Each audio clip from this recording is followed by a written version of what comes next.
teman-teman, nama saya Tiffany Rizky Aidila.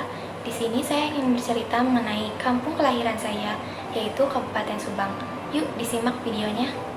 Kabupaten Subang dikenal sebagai kota nanas. Kabupaten ini berbatasan dengan Laut Jawa di utara, Kabupaten Indramayu di timur, Kabupaten Sumedang di tenggara, Kabupaten Bandung Barat di selatan, serta Kabupaten Purwakarta dan Kabupaten Karawang di barat. Pada masa prasejarah, berkembang corak kebudayaan Hindu di daerah Subang, ditandai dengan ditemukannya kapak batu di daerah Bojongkeding, Pagaden, Kalijati, dan Dayakolot. Pada saat itu, wilayah Subang dibagi menjadi 3 kerajaan, yakni Tarumanegara, Galuh, dan Pajajaran. Kemudian sekitar tahun 1530, Wangsa Goparana membuka pemukiman baru di Sagalerang dan menyebarkan agama Islam ke berbagai pelosok Subang. Ada beberapa versi cerita rakyat mengenai asal-usul nama Subang. Yang pertama, Babad Pajajaran mengisahkan bahwa daerah Karawang terdapat sebuah pesantren yang diasuh oleh Syekh Datu Kuro. Pada waktu itu, salah satu santri perempuan yang belajar di pesantren tersebut bernama Subang Larang atau Subang Karancang.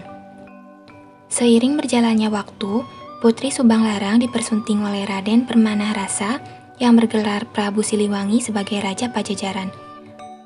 Dari hasil perkawinan tersebut, lahir 2 orang anak yang diberi nama Raden Walang Sungsang dan Ratu Rara Santang.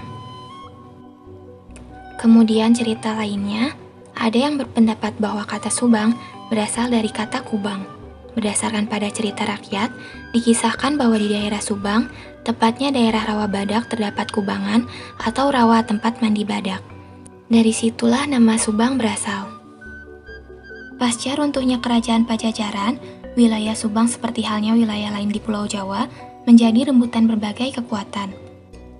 Kemudian pada tahun 1812 tercatat sebagai awal kepemilikan lahan oleh tuan-tuan tanah yang selanjutnya membentuk perusahaan perkebunan Pamanukan and Ciasem Land atau disingkat dengan PNT Land. Pada 1 Maret 1942, Tentara Angkatan Laut Jepang mendarat di pantai Eretan Timur, berlanjut dengan direbutnya pangkalan udara Kalijati. Dengan demikian, Hindia Belanda di Nusantara serta-merta jatuh ke tangan tentara Jepang. Para pejuang pada masa pendudukan Belanda melanjutkan perjuangan melalui gerakan bawah tanah.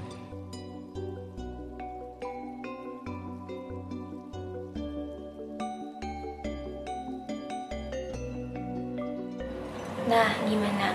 Barusan kita sudah menyimak mengenai sejarah kota Subang, dari mulai asal-usul nama kotanya sampai dengan masa penjajahan. Sekarang bagaimana setelah masa penjajahan atau masa kemerdekaan?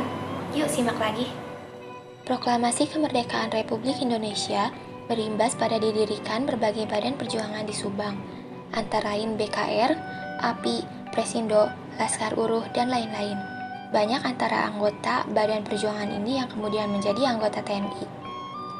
Saat tentara KNIL menduduki Bandung, para pejuang di Subang menghadapinya melalui 2 arah, yakni arah selatan dari Lembang dan arah barat dari Gunung Putri. Kemudian pada tanggal 5 April 1948, para pejuang mengadakan rapat di Cimanggu, Desa Cimenteng di bawah pimpinan Karlan. Rapat tersebut salah satunya menghasilkan keputusan yang kemudian dianggap sebagai kelahiran Kabupaten Subang.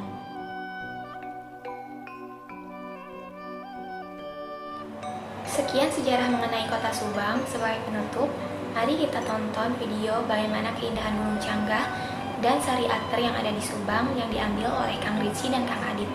Saya Tiffany Rizky Aidila, mohon undur diri, sampai jumpa di video selanjutnya.